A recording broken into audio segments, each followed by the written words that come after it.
తెలిసి కానీ తెలియకుండా కానీ కొన్ని లీడర్షిప్ క్వాలిటీస్ బిల్డప్ చేసుకుంటాం. ఇప్పుడే చిరంజీవి గారు చెప్పారు, ఆయన లైఫ్లో ఒక అంబిషన్, అది ఒక సంకల్పం. ఆ సంకల్పమే నేను నటుడు కావాలి అనే సంకల్పం ఆయన మైండ్లో పడింది.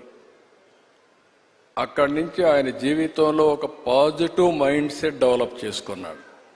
ఎన్ని సవాళ్ళు వచ్చినా ఆయన గోల్ ఈ సెట్, ఆ గోల్ రీచ్ అయ్యే వరకు నిరంతరం పనిచేశాడు.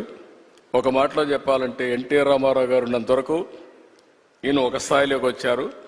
ఎప్పుడైతే సినిమాలో నుంచి ఆయన రాజకీయాల్లోకి వచ్చారో ఈయన అక్కడి నుంచి ఆకాశం ఎత్తి ఎదిగే పరిస్థితికి వచ్చారు.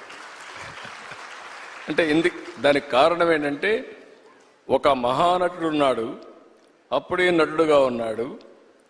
ఎన్టీ రామారావు గారు లేనప్పుడు చిరంజీవి గారి ఎవరి హీరోగా మహానటుడుగా తయారయ్యారంటే అది ఒక అవకాశం. ఇప్పుడు నేను కూడా ఉన్నాను. నేను రాజకీయ నాయకుడు కావాలనుకున్నాను. నేను యూనివర్సిటీ చదువుకుంటున్నాను. చదువుకున్నప్పుడు చాలా ఆలోచనలు వచ్చాయి, ఏం చేయాలి అనుకుని.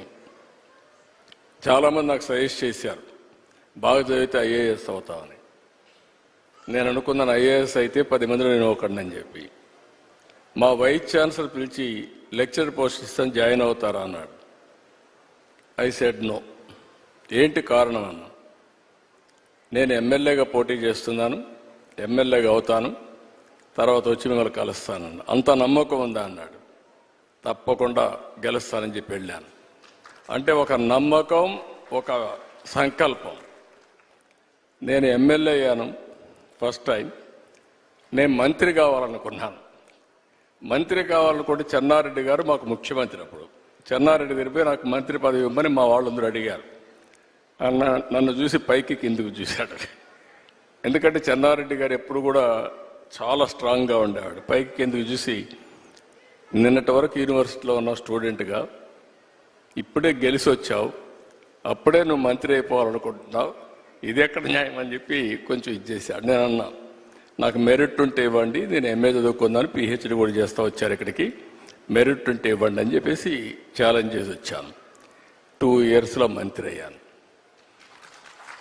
ఎందుకు నేను ఇవన్నీ చెప్తుందంటే, ఒక స్టెప్ మనం వేస్తే ఇంకొక స్టెప్ కలిసి వస్తుంది. ఒక పాజిటివ్ థింకింగ్, ఛాలెంజెస్ తీసుకుంటా ముందుకు పోతే ఇంకోటి కలిసి వస్తుంది. నేను మంత్రి అయ్యాను, సినిమా ఇండస్ట్రీ మంత్రి అయ్యాను. అప్పట్లో అంజయ్ గారికి పెద్ద క్యాబినెట్, మా జంబో క్యాబినెట్, 60 మందో 62 మంది క్యాబినెట్లో ఉన్నాం. అప్పుడు అన్ని పోర్ట్ఫోలియో రాసి నాకు ఒక పోర్ట్ఫోలియో రాశాడు. ఆ portfolio archives, archaeology, cinematography, film industry, libraries. దేనికి కూడా జిల్లాలో ఆఫీసర్లు ఉండరు. నేను ఈ పోర్ట్ఫోలియో లాభం లేదనుకుంటే నేను రాణించేవాడిని కాదు. నేను దాన్ని సవాలుగా తీసుకొని పనిచేస్తూ వచ్చాను. అప్పుడు మా సినిమా వాళ్ళందరూ కూడా వచ్చేవాళ్ళు. అప్పుడు ఎన్టీ రామారావు గారిని కలవాలని మా జయకృష్ణ గారికి చెప్తే ఎన్టీ రామారావు గారు కలిశారు. ఎన్టీ రామారావు గారిని కలిసిన తర్వాత నా మ్యారేజ్ ప్రపోజల్స్ ఆయనే పంపించాడు. అంటే ఒక్కొక్కసారి, అందుకే నేను చెప్పాను, చిరంజీవి గారికి కానీ మాకు కానీ, చిరంజీవి గారు ఒక సాధారణ కుటుంబంలో వచ్చారు. సినిమా అంటే తెలియదు ఆయనకు. అప్పటికి సినిమాలో ఎవరు లేరు. కానీ సంకల్పం అనేది చాలా, ఈయనకే కాకుండా ఎన్టీఆర్ కూడా అంతే. ఎన్టీఆర్ చిన్నప్పుడు ఆయన జీవితం చూస్తే కష్టపడే పైకి వచ్చాడు. ఒకరోజు ఆయన ఒక స్టోరీ చెప్పాడు నాకు. విజయవాడలో ఉండేవాడు, చదువు కోసం వాళ్ళ గ్రాండ్ మదర్ని తీసుకొచ్చి, చదువు కోసం ఆవిడ వచ్చి ఒక పూరిల్లు, సెంటర్లో ఒక పోలు, ఒక గుడిసేసుకొని ఇక్కడ ఉండేవాళ్ళు.